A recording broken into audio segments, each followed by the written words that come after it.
And back here, CMA Fest 2024 rolls on to as well. Day 2, almost said 3, but my sleep schedule's off here too as well. And like the rhythm, circadian rhythm, that's the word I'm looking for, is off too as well. But that CMA Fest, no rest. That's a new slogan here we're putting out there on the backstage pass here, KKTC, True Country 99.9, and of course, hightidecountry.net, the sportsguyspodcast.com. Look who showed up, Michael Warren. What's up, man? What's going on, y'all? How are y'all? See you, man. Good to have you here too as well. Hey, late edition, but you know what? Hey, we saved the best. Like I said, right here, the afternoon session of this too as well. Hard to believe it's after 2:00. Isn't it crazy? The day is flying by, and we are so excited to see you. What's been going on? God, a lot. Well, we did a CMA Spotify House earlier today, so I might have taken a few too many shots, but we're here. We made it. We made it. That makes interviews better. Absolutely. You're going to get real today. What I'm going to do is have some whiskey when we get off or wherever we're going tonight, which is good out there too. Hey, new music and, of course, some things out there right now some fans can expect. Big announcement I can't say yet, but it's some big things coming up next week for you too. Big tour. Just kind of let the cat out of the bag a little bit too, but like what can fans expect coming up, man? Just a lot of stuff. Actually, tomorrow we're playing with Luke Combs in Salt Lake City, which is going to be really cool, full band. We got a lot of new music out, and then we have a tour coming up that we're going to announce on Monday. So, yeah. Exciting stuff. Yeah. Hey, talk about this week and just what it means to give back to the fans, because this is used to be back in the 90s, they called it Fanfare, and now they switched it CMA Fest because still Fanfare X here. But, man, just to see them all with the T-shirts and coming to support their favorite artists has to be a lot of fun. Yeah, absolutely. This has been crazy because it's like all the people that I've talked to in the crowd. It's like they're from Minnesota, California, Canada, Florida, just all over the place. It's like their weekend or their week to actually come to Nashville and experience what it is. And for me as an artist, it's like crazy because I dreamed of being here for so long. Last year, I was in the crowd at a Spotify House, and this year I was on stage. So it's like to see everything come full circle, and then especially like to see all the hard work that my friends, songwriters, artists, we put in all year long to get to see everybody like do their thing is, I mean, it's absolutely incredible, you know? What does it mean to you when a fan tells you that your songs relate to them and their story? Man, so that just means everything to me, because it's like, I mean, there's so much music out here. So it's like anytime that like your song cuts through, whether it's for 100 people or 1,000,000 people or whoever, like, and it helps them get through some part of their life. I mean, that's why we do it. You know, we do it for that. We write songs. Hopefully people hear them and affects their life somehow.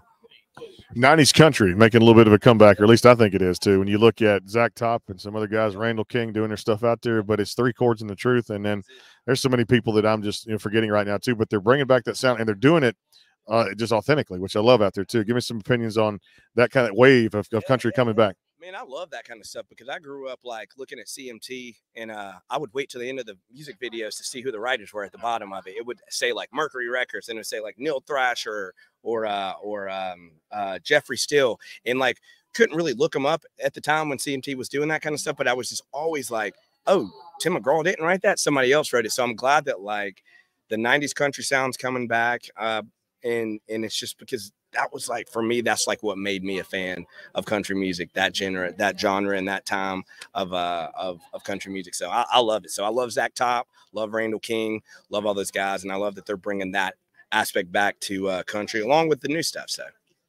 I got one for you too as well. Speaking of that, Kojo from my state of Texas down there too. Now that album Leather, have you heard some stuff off of that? Kojo is, so one of my best buddies wrote The Painter, Benji Davis. So Ryan Larkins, Benji Davis. Yeah, so it's like one of my best friends wrote that. So already know I'm a massive Cody Johnson fan, He was here this morning, boy, letting it go. We actually played Double Down because it was Drinking Friday song on KKTC this morning, too. She's like, Shelly's like, what do you want to play? I said, just go Double Down and throw it in there, too, which is good out there, too. And he's working with Trent Willman out there, too, which is one of the best producers in the business, too, which is fantastic, too. Let's get into a little sports talk. I know you're a sports fan yourself, too, and you like the teams. Alabama. All right, so roll tide. I know, hey, look, Saban steps aside now, too. And like I said, his name's escaping me right now, but the head coach of Washington has come in now, too, and his name's escaping me. But we all been talking about they just played in the national championship game where I know Michigan won. It was tough to see Washington lose. But, I guess new blood in college football to see what Harbaugh did. And then he skips it, goes to the NFL, to the Chargers, which I think is a great move. National championship game, but I will say this, look, 7 out of 9, 10, whatever it was, Saban had built a dynasty at Bama. Talk about that. Give me some thoughts. And then, of course, there's still a program that's going to hang around for a long time. Yeah, so for me, it's like a lot of people are worried about like what Bower's going to do or whatever. Like he got to the national championship with his talent.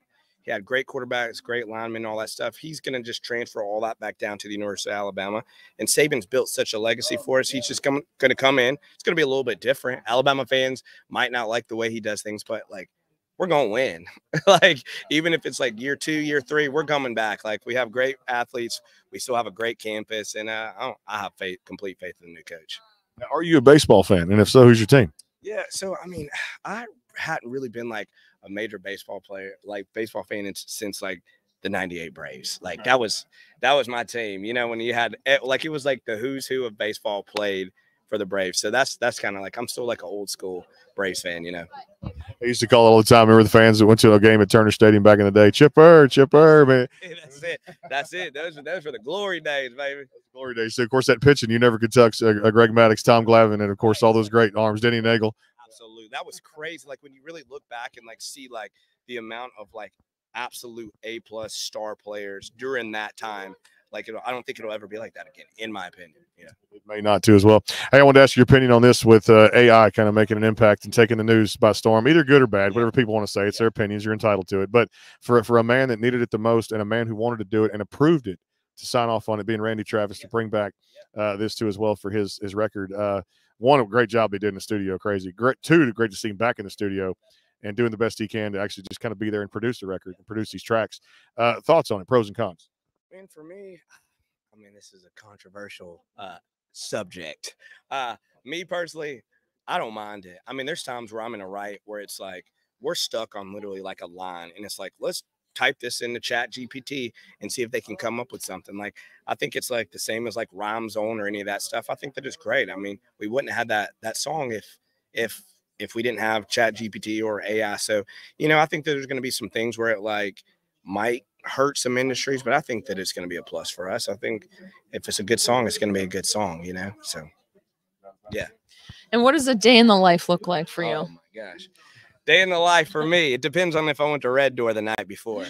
So if I didn't go to Red Door the night before, I'm going to wake up at about 6 o'clock, kind of like fester around a little bit, kind of start thinking about like some song ideas and stuff like that. Usually I start writing every day about 10 or 11. It's kind of hard to find people to write at 10, but usually about 11. So we'll get up, kind of mess around, pull the guitar out, kind of start thinking about some ideas, some topics and stuff that I've written down. And then we'll go to the write a song, take a little lunch break, probably come back and write again around 2 o'clock, go to about 2 to like 6 or 7. We'll write a song, then I'll chill out, and then all my friends, that's when the phone starts ringing. It's like, yo, what are you doing tonight? So we'll either go check out some music or we'll go to Red Door. That's it. That's my day. And then we wake up and do it all over again. Then we go out on the weekends and play shows. So it's a good thing. Life of Michael Warren right there described. 101 too as well. Hey, appreciate you always being with us. One of the best out there too. And man, can't wait to do it again. No doubt. Thank y'all so much. Thank you so much. Michael Warren out there too. More to come here too. I know Jordana Bryant's coming up. Pam Tillis coming up here in a little bit in a matter of minutes as we close it out. We're going to leave before 4 o'clock today because we're on this schedule tonight too to get out there and have a few drinks and actually enjoy some of this and not make it just all work out there too. More to come here too. The sportsguyspodcast.com and of course KKTC True Country 99.9 and our friends at hightidecountry.net. Stay tuned for more.